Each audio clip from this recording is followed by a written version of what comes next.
ক্ষমতায় থাকাকালে কিছু ক্ষেত্রে গুম অথবা হত্যার সরাসরি নির্দেশ দিয়েছিলেন ভারতে পালিয়ে যাওয়া বাংলাদেশের সাবেক প্রধানমন্ত্রী শেখ হাসিনা। এমনকি এক পর্যায়ে অবসরপ্রাপ্ত ব্রিগেডিয়ার জেনারেল আবদুল্লাহিল আমান আজমিকেও হত্যার পরামর্শ দিয়েছিলেন তিনি। এসব বিষয়ে জানেন এমন কর্মকর্তারা আন্তর্জাতিক মানবাধিকার বিষয়ক সংগঠন হিউম্যান রাইটসকে জানিয়েছেন ভয়াবহ এ তথ্য।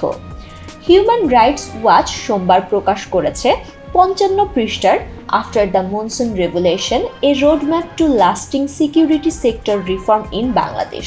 কেউ না বুঝলেও আমরা আপনার প্রয়োজন বুঝি, আর তাই তো অত্যাধুনিক ফিচার সম্বলিত বিভিন্ন সাইজ আর কালারের 250-টিরও বেশি ডিজাইন অপশন নিয়ে ওয়ালটন স্মার্ট ফ্রিজ বোঝে আপনার প্রয়োজন।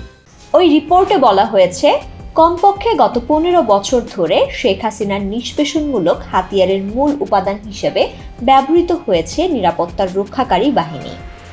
তারা পর্যায়ক্রমে বিরোধী দলীয় সদস্য, সমালোচক, সাংবাদিক, মানবাধিকার কর্মীদের টার্গেট করে বানোয়াট মামলা, অমানসিক নির্যাতন, বিচার বহির্ভূত হত্যাকাণ্ড, খেয়াল খুশিমতো গ্রেফতার এবং জোরপূর্বক গুম করা হয়েছে।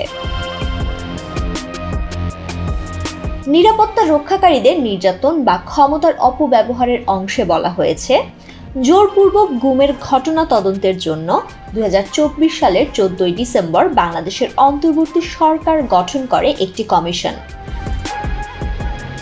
তারা প্রথমে যে রিপোর্ট দিয়েছে তাতে বলা হয়েছে, শেখ হাসিনা সরকারের সময়ে কমপক্ষে 3500 মানুষকে গুম করা হয়েছে। ওই রিপোর্ট অনুযায়ী একটি কেন্দ্রীয় কমান্ডো কাঠামোর অধীনে গুম করা হতো। গুমের ঘটনা দেখাশোনা করতেন স্বয়ং শেখ হাসিনা এবং তার শীর্ষ কর্মকর্তারা।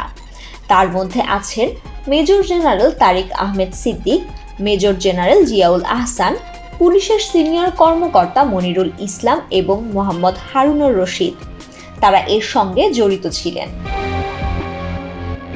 গুমের সঙ্গে জড়িত থাকা কর্মকর্তারা হিউম্যান রাইটস ওয়াচকে বলেছেন, আটকের বিষয়ে শেখ হাসিনা ও তার সরকারের সিনিয়র সদস্যরা জানতেন, তবে এটা প্রকাশ করা হতো না।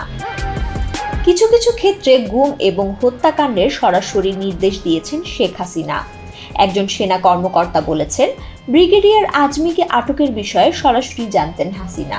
ওই কর্মকর্তা আরও বলেন, যেহেতু আজমি একজন সেনা কর্মকর্তা ছিলেন, তাই শেখ হাসিনার কাছে তিনি মুক্তির দেওয়ার আবেদন জানাতে থাকেন, কিন্তু প্রতিবারই তার আবেদন নাকচ করেন হাসিনা। ওই কর্মকর্তা আরও বলেন, এক পর্যায়ে শেখ হাসিনা পরামর্শ দেন আজমিকে মেরে ফেলতে।